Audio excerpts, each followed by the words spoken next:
Boa tarde, queridos amigos.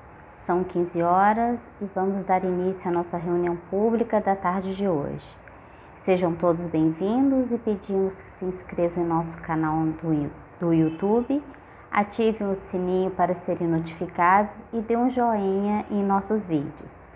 Pedimos também que curtam nossa página no Facebook e no Instagram, Lar Espírita Servos de Maria. Lá vocês terão todas as informações das atividades online da casa. Dados nossos recados, vamos agora fazer a leitura da página inicial, seguida da prece de abertura. A mensagem de hoje é do livro Fonte Viva, pelo Espírito Emmanuel, através da psicografia de Francisco Cândido Xavier. A mensagem é a de número 40. Ante o objetivo. O versículo destacado por Emmanuel está na carta de Paulo aos Filipenses, no capítulo 3, versículo 11. Para ver se de algum modo posso chegar à ressurreição.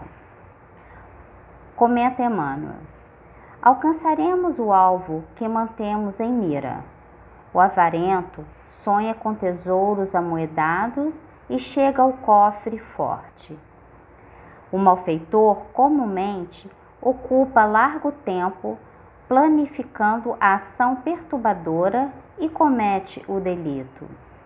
O político hábil anseia por autoridade e atinge alto posto no domínio terrestre. A mulher desprevenida, que concentra as ideias no desperdício das emoções, penetra o campo das aventuras inquietantes.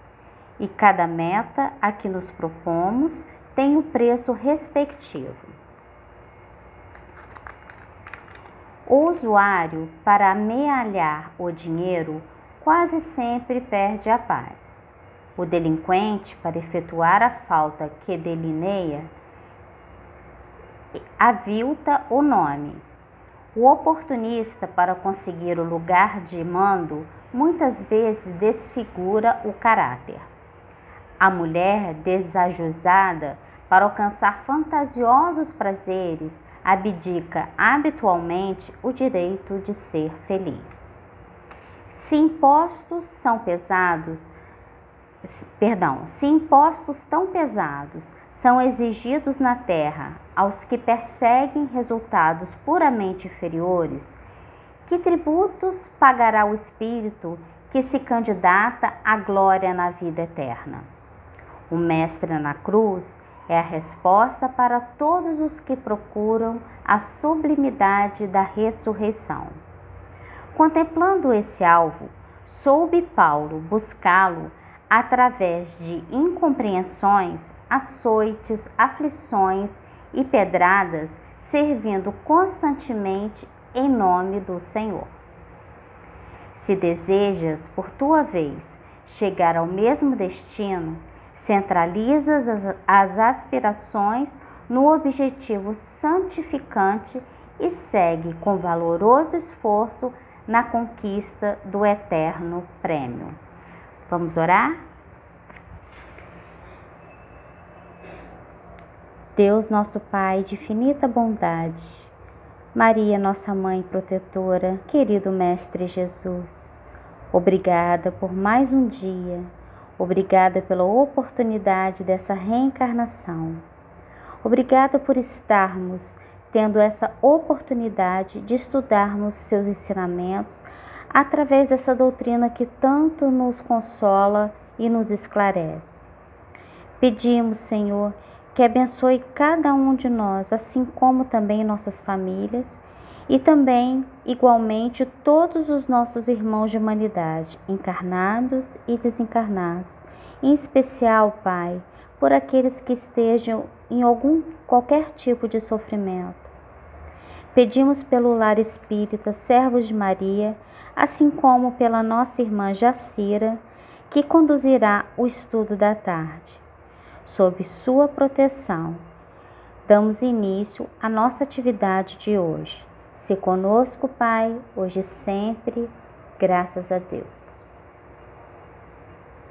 Vamos chamar para apresentar o nosso estudo da tarde de hoje a nossa companheira Jacira, do Centro Espírita Irmã Rosa.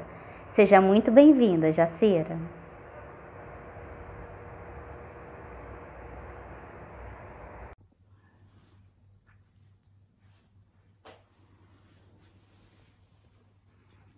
Olá, amigos do Servo de Maria, mais uma vez juntos para um momento de reflexão do Evangelho.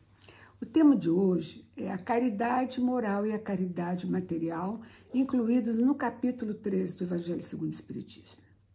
No item 1, tem palavras de Jesus dizendo: tomai cuidado de não fazer as boas obras para serem vistas pelos homens. Quando derem esmolas, não façam soar a trombeta diante de vós, para que sejam honrados entre os homens. Eu vos digo, em verdade, que eles já receberam a sua recompensa. Quando derem esmolas, que a vossa mão esquerda não saiba o que dá a mão direita, a fim de que a esmola esteja em segredo, e vosso Pai, que vê tudo o que se passa em segredo, vos dê a recompensa. Para fazer o bem sem ostentação, é preciso vermos as coisas de um ponto de vista mais alto. É principalmente a gente fazer a abstração da vida presente e nos identificarmos com a vida futura e todo o projeto divino para nós, nos colocando acima da satisfação que nos proporciona o testemunho dos outros, sabendo esperar a aprovação de Deus. Quando buscamos mais a aprovação dos homens do que a aprovação de Deus, nós estamos depositando mais fé, atenção e expectativas e também o nosso tempo em, primeiro, coisas e fatos passageiros que são incentivadores do orgulho.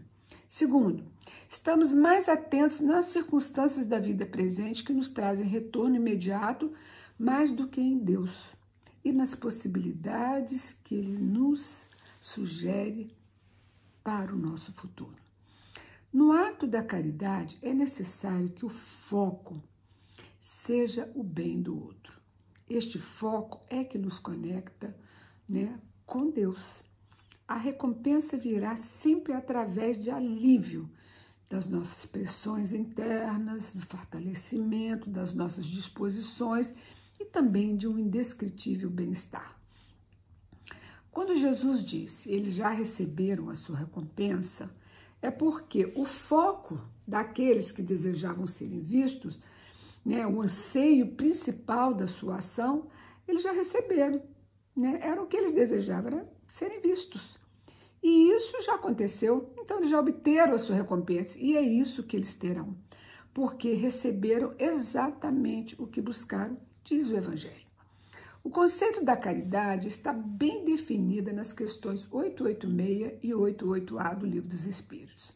Na 886, Kardec perguntou aos espíritos qual o verdadeiro sentido da palavra caridade, como Jesus a entendia. Resposta dos espíritos. Primeiro, benevolência para com todos. Segundo, indulgência com as imperfeições dos outros. Terceiro, perdão das ofensas. Vamos analisar isso. Benevolência para com todos, isso quer dizer, para todos que têm credos, opiniões, posições políticas, sociais, sociológicas, psicológicas, mentais, todas as opiniões diferentes dos donos. Nós não precisamos aceitá-las, mas a gente tem que entender que cada um tem direito de seguir aquilo que ele elegeu como uma forma de pensar e de sentir. Então, nós temos que ter benevolência, aquela benevolência que não precisa aceitar, mas que tem que compreender que o outro tem direito de ter. Indulgência para com as imperfeições dos outros. É muito comum a gente confundir indulgência com conivência. É uma linha muito tênue que separa as duas, porque indulgência é compreensão e conivência é aceitação.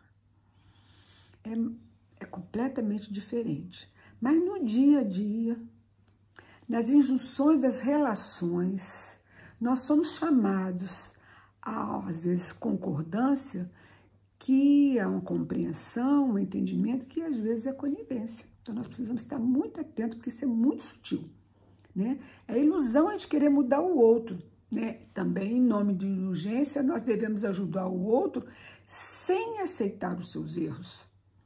Então, nós precisamos ter muito cuidado. Ah, você me ajuda aqui se eu preciso fazer isso, mas o que ela está querendo fazer não é adequado segundo nossa norma individual. Então, é preciso, olha, eu gosto muito de você, eu posso te ajudar, mas eu não concordo com o que você está dizendo. Então, isso é muito importante ser dito isso com benevolência, sem arrogância, sem maldade.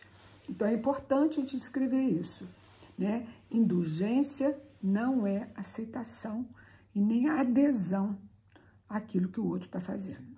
Perdão das ofensas, nós vemos aqui que a caridade segundo Jesus não se restringe à esmola, né? Ela abrange todas as relações, né? E muitas das vezes nós nos sentimos tão magoados, mas a outra pessoa nem pensou em fazer tal coisa que nós estamos deduzindo, né? Então, isso também é uma coisa sutil e difícil, porque nós temos que administrar isso. No momento certo, no momento correto, você colocar. Se a pessoa aceitar, bem. Se a pessoa disser, olha, eu não gostei daquilo que você falou, aquilo que você fez, me pareceu assim, você, não, eu não pensei assim. Então, essas coisas, nós temos que administrar a nossa vida, aprender a fazer. Não é fácil, mas nós temos que treinar isso. Então, a caridade, ela abrange todas as relações que nos achamos com os nossos semelhantes, sejam eles nossos superiores, nossos iguais ou os nossos conduzidos, né? Quando nós temos uma pessoa que está sob comando de uma empresa, está sob comando da nossa diretoria, da nossa administração, entende? Humilhar os desafortunados ou as pessoas que estão sob o nosso comando é agir fora da caridade. E a vida cobra muito alto esse tipo de atitude, está lá no Evangelho, nesse capítulo. Todos nós precisamos de compreensão e de benevolência. O homem verdadeiramente bom procura elevar aquele que lhe é subalterno, nas relações de trabalho e na ação caritativa e em todos os círculos das relações humanas.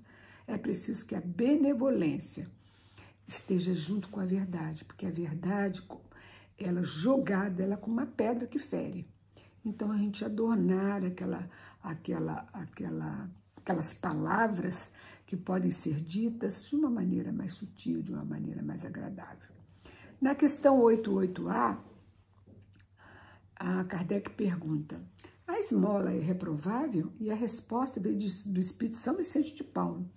Ele disse, o que merece a reprovação não é a esmola, é a maneira como ela é habitualmente dada e por que ela está sendo doada. Necessário fazermos essa pergunta a nós mesmos. O que estou almejando com essa minha intenção de doar? Eu quero aparecer, eu quero me fazer importante, olha como é que eu sou boazinha, olha como é que eu sou legal, olha como é que eu me envolvo.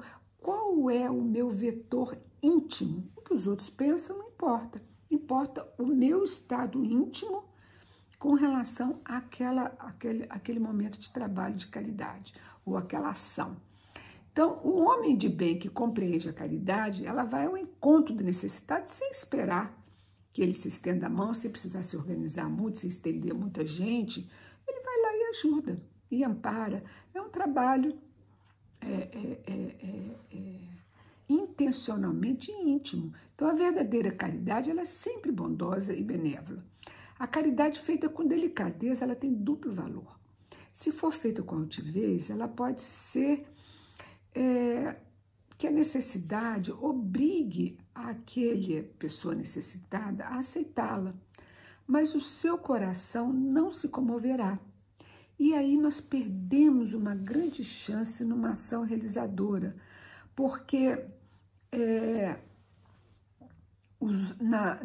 segundo a orientação aos olhos de Deus, a ostentação, a maneira arrogante, como às vezes ajudando, ou então maquinar onde que nós doamos alguma coisa para se ver livre daquela pessoa que está nos importunando, tira todo o mérito da ação. É lógico que ela recebeu o benefício, o dinheirinho, o café com leite, ou o que for que a gente deu, ele recebeu. Mas ele, interiormente, ele não recebeu aquela bênção de um olhar, né, de uma vibração positiva, caritativa. Então, essa ostentação aos olhos de Deus tira o mérito da ação, enquanto a benevolência sem ostentação, ela tem um duplo mérito, porque além da caridade material, tem de doar, prestar, segurar o nosso passo para atender a necessidade imediata de uma pessoa necessitada, isso daí é caridade moral. Então, a caridade não é só doar coisas, né? A viúva deu a sua única moeda. Aquele que se priva para doar pesa mais na balança divina do que aquele que lhe deu um ouro, da qual aquilo não lhe faz a menor falta, tirando um pouquinho mais. Então, nós sempre podemos doar algo de nós mesmos. Podemos doar atenção, boas palavras, orar e pensar nos necessitados. Já vimos muitas vezes na televisão exemplo de mulheres humildes que durante um desastre, por exemplo, não sei se vocês lembram, quando caiu aquele prédio no centro do Rio de Janeiro, foi uma coisa impressionante, muita gente morreu, e o trabalho exaustivo daqueles homens, dos operários, né?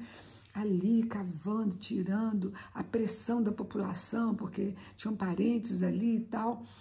Então, as mulheres humildes que moravam por ali, ou então que trabalhavam numa lanchonete, traziam água, café, pedacinho de pão, um pouquinho de biscoito, para dar alívio e bom ânimo aos trabalhadores, aos operários que estavam ali no trabalho árduo, difícil.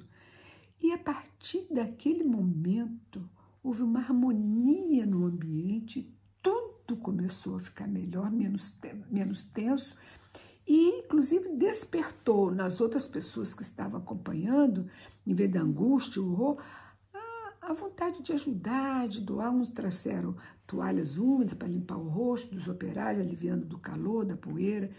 Então, é muito interessante, pequenas coisas que fazem um grande trabalho. Mudou o ambiente que estava sendo agressivo, as pessoas gritando, brigando, porque estavam com impropério com aqueles operários, porque eles queriam entrar, salvar as pessoas que estavam ali. Essa coisa toda que se dá com desespero, mas a ação de algumas poucas mulheres transformou todo o ambiente do lugar. Então, a caridade material ela deve estar sempre acompanhada da caridade moral. Como? Olhar nos olhos, gesto de atenção, interesse, respeito à dor do próximo. Isso fala muito aos corações dos aflitos. Eles se sentem amparados e é isso que alimenta a alma. Eles se sentem assim fortalecidos da ideia de que não estão sozinhos, o que é muito importante para o seu argumento emocional e moral naqueles momentos tão difíceis. Isso é a caridade moral, porque poupa a suscetibilidade do beneficiado e o faz aceitar o benefício sem se sentir ferido em seu amor próprio. No item 9 do capítulo 13 do Evangelho, ele nos esclarece que a caridade moral também consiste em suportarmos uns aos outros, diz lá o Evangelho, isso é o que menos fazeis. Segundo, saber calar para deixar o outro falar, mesmo que seja tolo, está dizendo coisas que você já sabe, mas é o trabalho de a pessoa drenar aquela angústia de falar. Nós precisamos aprender a saber ouvir, né? E saber calar para deixar o outro falar, saber ser surdo quando uma palavra de ironia, uma palavra ferina, maldosa, feroz, de zombaria, vier em nossa direção, ofendendo a quem está ausente, ou então nos chamando a atenção de uma maneira inadequada, de uma maneira áspera. Então, nós precisamos saber fazer de surdo, acalmar e entender que o companheiro não está num momento difícil.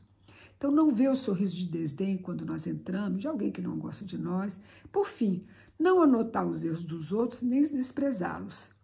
Tudo isso é caridade moral. Muitos mendigos e moradores de rua que ignoramos foram príncipes, reis, rainhas, homens importantes que merecem nossa solidariedade e respeito diante de provas e expiações ásperas, dificílimas, pelas quais eles estão passando. A caridade moral não deve impedir a caridade material e vice-versa. A verdadeira caridade encontra um modo de agir e faz parecer que quem a pratica é o beneficiado diante daquele que recebe, evitando aquela ajuda vertical entre o doador e o necessitado, já que necessitados todos nós o somos. Essa é uma excelente frase para ficar como um mantra em nossa mente. Nós precisamos desse exercício mental. Nós também somos devedores da lei e estamos em estágios primários do desenvolvimento moral. Estamos nos alfabetizando e com pequenos ensaios e pequenos exercícios na vida prática. Jesus nos deixou um grande ensino através da parábola do homem rico e do mendigo Lázaro. A parábola dizia assim: havia um homem rico que se vestia de púrpura e linho fino e todos os dias se banqueteava esplendidamente e ignorava completamente um mendigo chamado Lázaro que ficava sempre à sua porta. Coberto de chagas, ele desejava migalhas que lhe caíam da mesa do rico, mas ninguém lhes dava, e os cães vinham lamber-lhe as feridas. Passado aqueles dias tormentosos de fome e de sofrimento, Lázaro veio a falecer e foi para a região onde os espíritos de luz levaram ele para uma região superior, aonde vão aqueles que estão quites com a justiça, fizeram o seu papel. E, passado um tempo depois, o homem rico também faleceu e foi para a região onde vão os que trazem a consciência pesada e que, apesar das possibilidades, não praticaram bem. Assim, o ex-rico sofre o vazio da alma. Ele sente frio, fome e sede, né? Porque ele entrou totalmente empobrecido no mundo espiritual, porque tudo que ele tinha, ele deixou na terra. E ele não criou, não desenvolveu riquezas espirituais que nos sustentam no mundo espiritual. Então ele pede, ele roga aos céus que lhe envie alguém para aliviar a sua fome, a sua sede. E eis que lhe surge Lázaro, todo iluminado. E ele lhe pede que molhe a ponta do seu dedo para lhe refrescar a língua. Então, essa parábola de Jesus demonstra a realidade da vida espiritual e as condições dos espíritos depois das jornadas terrenas. Dois indivíduos reencarnaram com provas distintas, um com riqueza e outro da pobreza. Dizem o livro dos Espíritos dizem os Espíritos, no livro dos Espíritos, que a riqueza é uma prova mais difícil do que a da pobreza, porque ela incita em nós o orgulho e a vaidade. Por isso as pessoas se sentem poderosas, elas podem tudo, todas as portas são abertas para ela, para o rico, para o bonito, para o jovem, tudo é aberto. Então, eles se sentem poderosos e isso os fazem mais orgulhosos, mas lógico que não é uma coisa geral, mas a grande maioria dizem o livro dos Espíritos, eles são incitados, convocados a serem orgulhosos, vaidosos, porque eles têm o que os outros não têm. Então, eles se sentem superiores aos outros, né? E o outro com a pobreza, que é também uma prova difícil, mas que requer humildade e aceitação. Então, Jesus não nomeia o rico, mas nomeia Lázaro. Ele diz apenas um homem rico, mas nomeia um mendigo Lázaro, como um mendigo mesmo, e que sofria a indiferença humana com a insensibilidade do homem rico. Lázaro voltou vitorioso em sua jornada terrestre, vencendo as influências da matéria, porque ele foi humilde, não se revoltou, aceitou a sua condição e assim se aproximou de Deus e dos bons espíritos. O homem rico se deixou dominar pelas más paixões, suas alegrias e ilusões do poder efêmero, poder da riqueza transitória, esquecendo da riqueza e dos valores espirituais. Todos nós somos ricos de incontáveis bênçãos, mas ao mesmo tempo nós somos mendigos de inúmeros talentos. Então todos nós temos uma igualdade muito grande entre nós, porque existem ricos que são muito miseráveis, porque não desenvolvem nenhum talento de sensibilidade.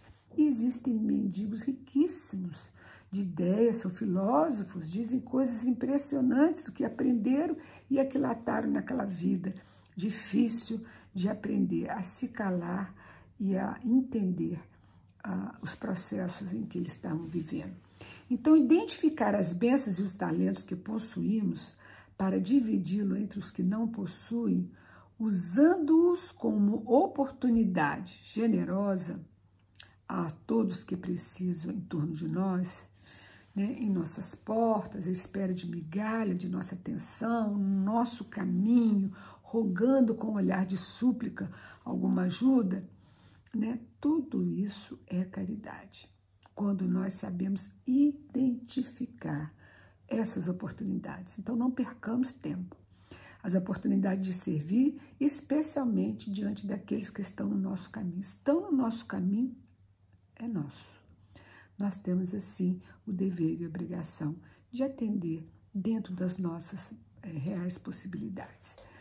Nós também necessitamos de ajuda de todos os outros, das outras pessoas. Não tem ninguém no mundo que vive independente um dos outros, né? Nós somos mendigos espirituais e também precisamos ser estimulados em nossa energia espiritual, porque tem um dia que eu não vou estar bem e uma outra amiga vai estar bem e ela vai me abraçar, e ela vai me consolar, e vai me relembrar lições preciosas que naquele momento que estou meio nublada, eu não consigo enxergar. E ao mesmo tempo de virar que eu estarei mais aberta à luz e ao entendimento espiritual e o outro vai estar passando por um problema. Então, essa troca nos dá a certeza que todos nós precisamos uns dos outros, né? Então, quando nós damos mais foco e poder às questões materiais, né, aos nossos interesses pessoais, esquecidos que nós teremos que deixar tudo aqui, nós partiremos com a bagagem vazia de valores que lá tem o significado, porque todos os outros valores ficaram na Terra.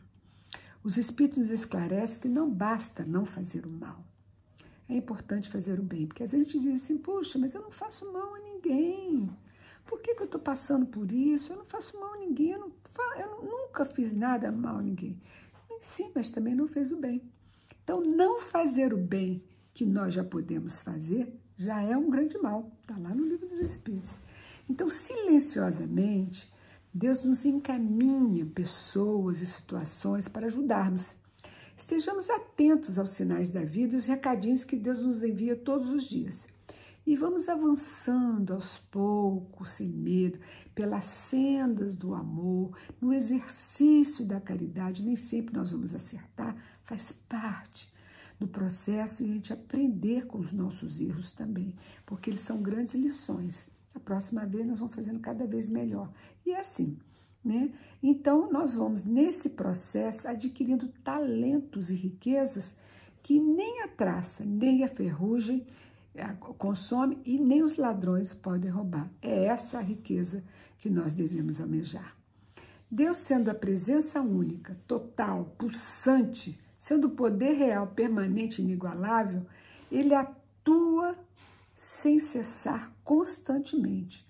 Ele tudo vibra e se movimenta graças à sua força, seu impulso natural, que dele procede. Então, nunca estamos sozinhos. É uma ilusão se sentir sozinho. É uma ilusão quando a gente acha, puxa, estou sozinho.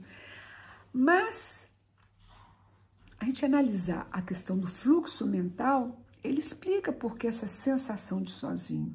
Porque, na verdade, nós perdemos a conexão com Deus quando nos isolamos e ficamos na fragilidade, na fraqueza dos nossos valores humanos, que são pequenos, que são mudáveis.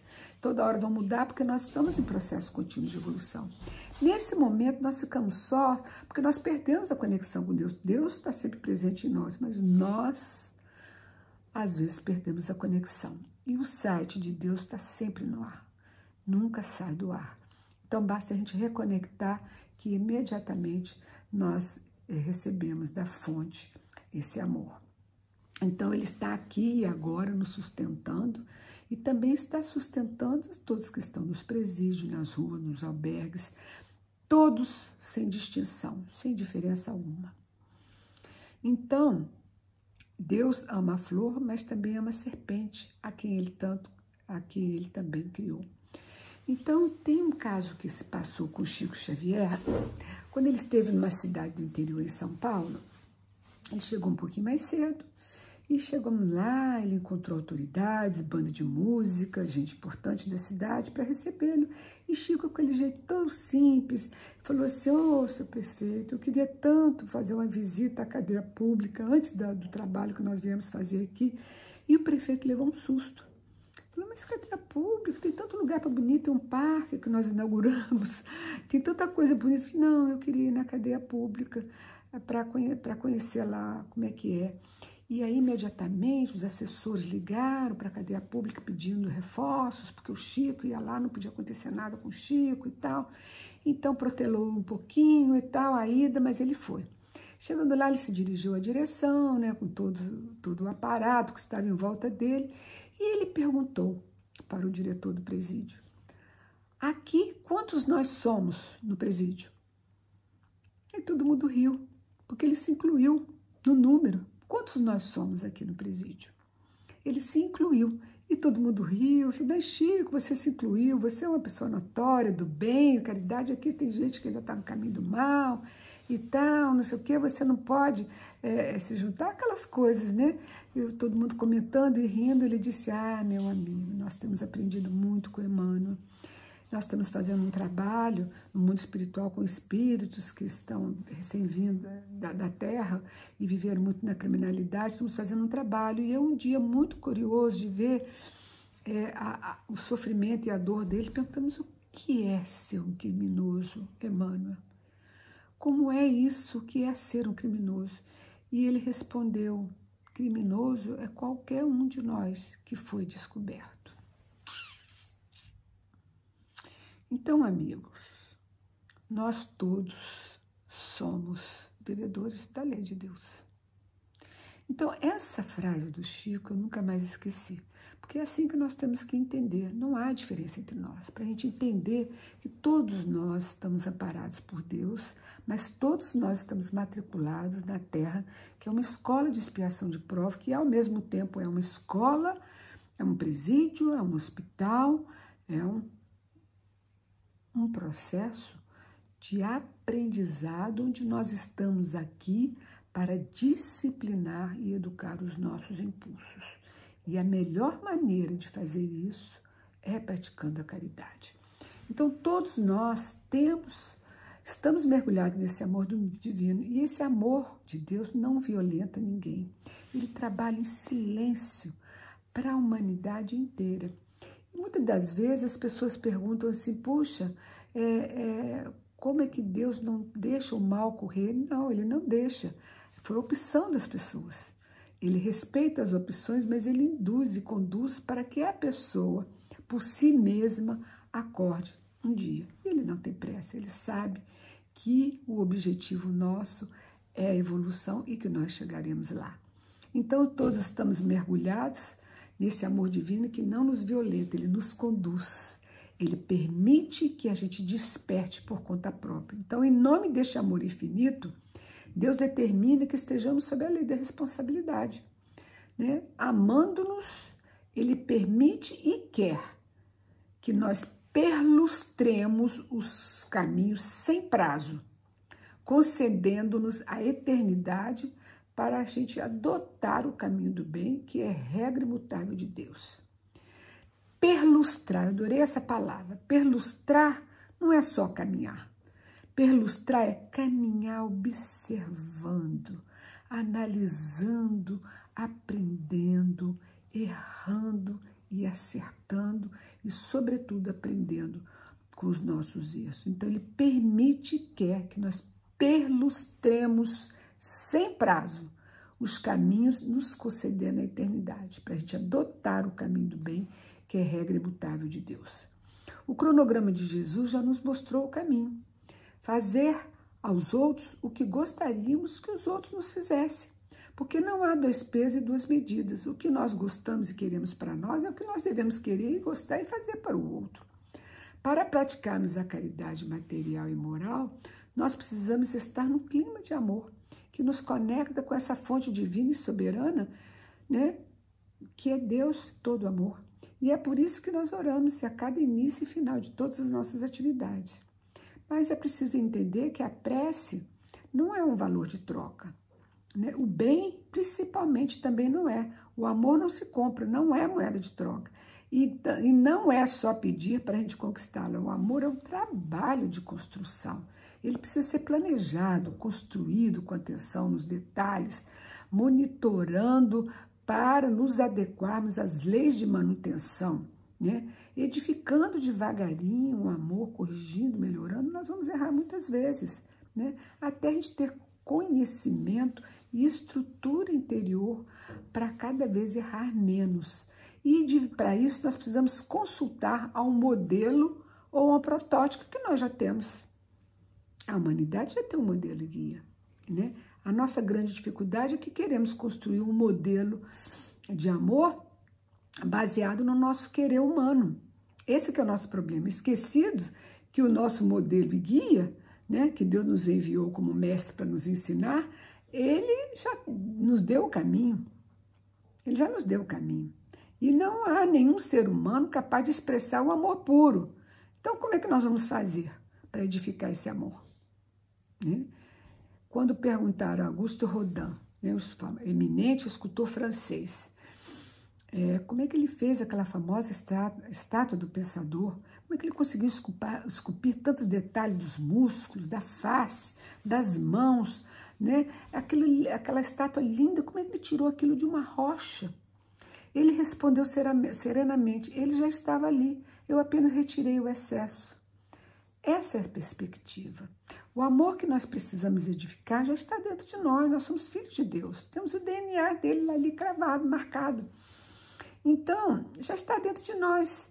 Jesus já nos disse isso.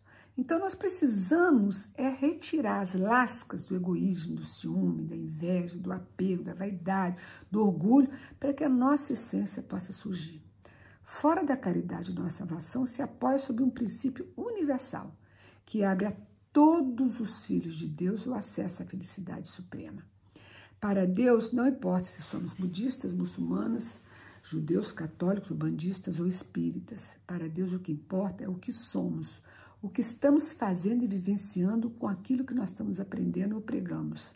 Então a frase, fora da caridade nossa salvação, consagrou o princípio da igualdade e da liberdade de consciência diante de Deus. E passamos a entender que o que importa é a nossa transformação moral. Então, formar homens de bem é a proposta do Cristo.